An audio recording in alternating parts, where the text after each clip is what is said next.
Satu hal yang menyebalkan dan jahat dan bisa menyebabkan banyak kejahatan lainnya adalah hoax. Macane apa sih? Wis ben ketok ke Inggris macaku hoax wae ya. Hoax atau berita bohong adalah satu hal kejahatan yang sudah diingatkan oleh Allah dan pernah terjadi di zaman dulu gitu. Nah, ini adalah inspirasi dari Quran surat An-Nur ayat 11 sampai 20, halaman 351, juz 18 di sebelah kanan.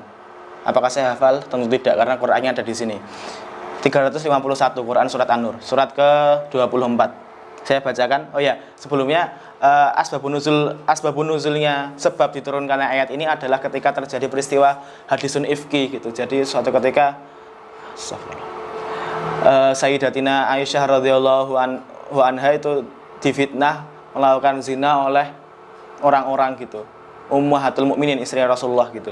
Jadi itu asbabun nuzulnya, tapi kemudian ayat ini bisa menjadi umum gitu untuk kita ambil pelajaran dan supaya kita tidak menjadi pelaku-pelaku penyebar hoax dan tidak diazab oleh Allah Subhanahu wa taala. Saya bacakan saja artinya, tidak perlu Arabnya karena cukup panjang satu halaman dan suara saya tidak sebagus korek-korek yang ganteng seperti Mas Fatur, Mas Takican dan mas-mas lainnya.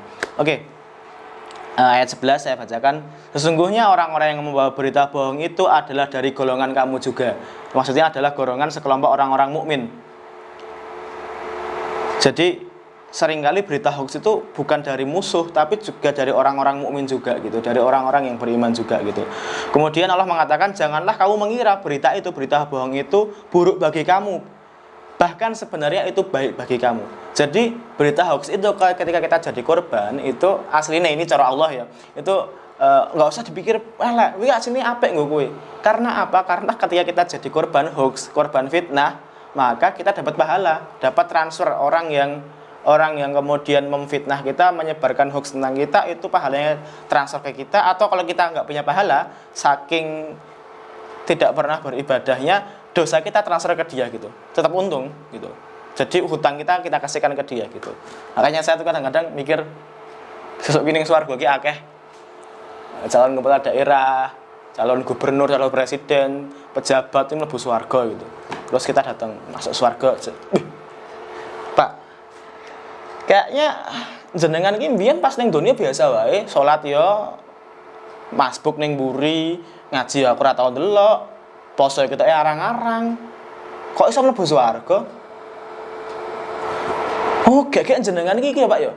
Nek bengi mesti ngibadahe salate 100 rakaat to. Wah, jos tenan jenengan. Oh, enggak, saya enggak kayak gitu. Dan jenengan masuk swarga jalur apa? Saya masuk swarga jalur korban fitnah. Dan itu sangat mungkin terjadi sih menurut saya.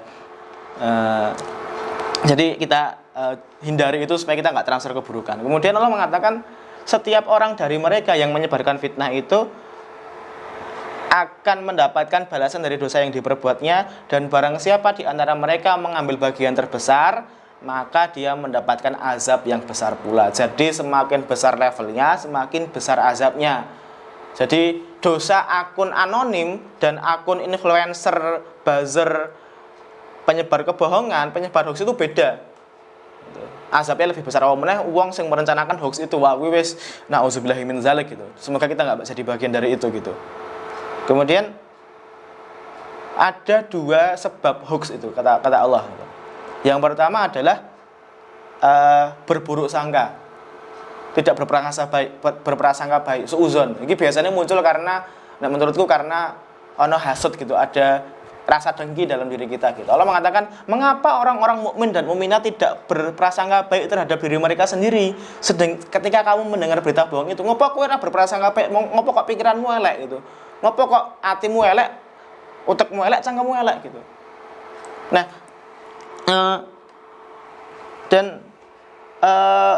makanya saya sering berdoa supaya dijauhkan dari perbuatan hasud gitu yang ada di surat Al-Falaq ayat terakhir, min syarri hasidin idza hasad. Ya Allah, jauhkanlah saya dari orang-orang yang hasad ketika mereka hasad itu, dan semoga saya dijauhkan dari perilaku itu juga gitu.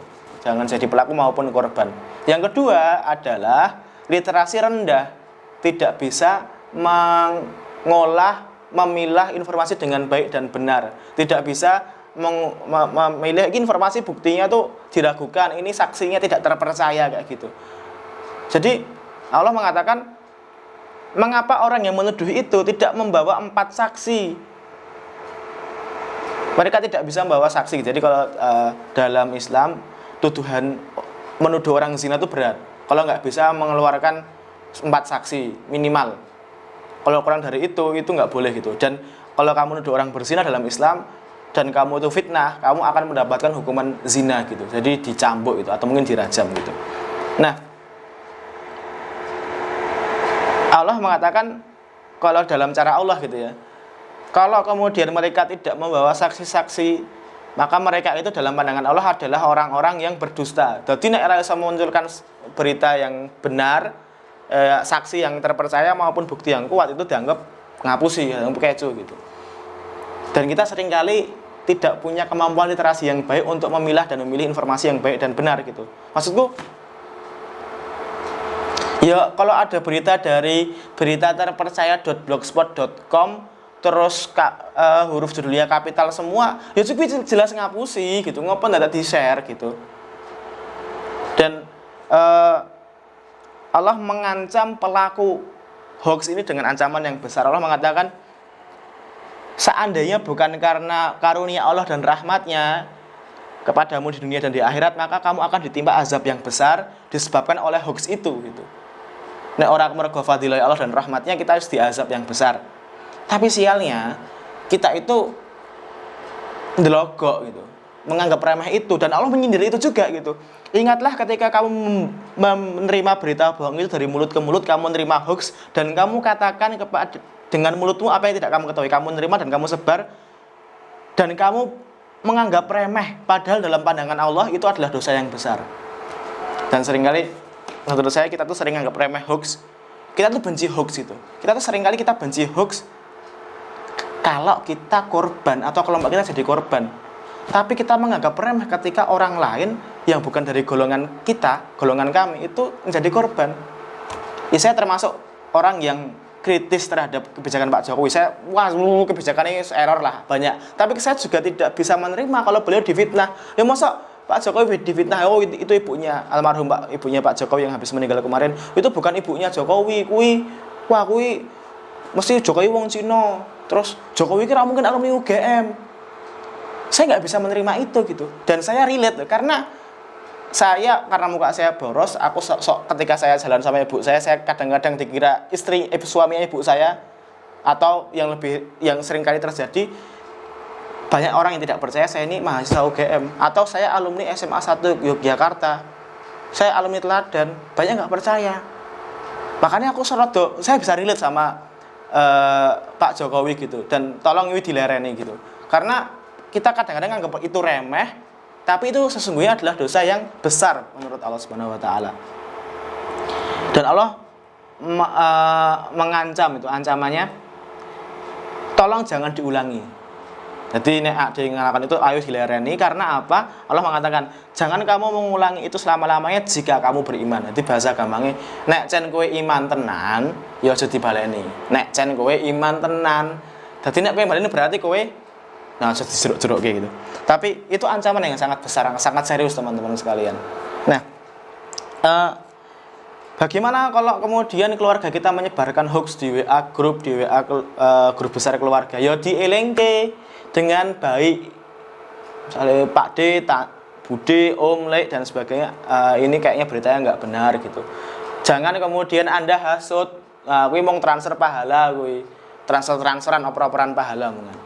Dan ayo kita latihan, dan saya selalu sering berdoa supaya kita dihindarkan dari dosa dengki kepada setiap muslim. Ayo kita latihan untuk ngelatih biar nggak suuzon, dan melatih dan meningkatkan literasi kita. Bismillah.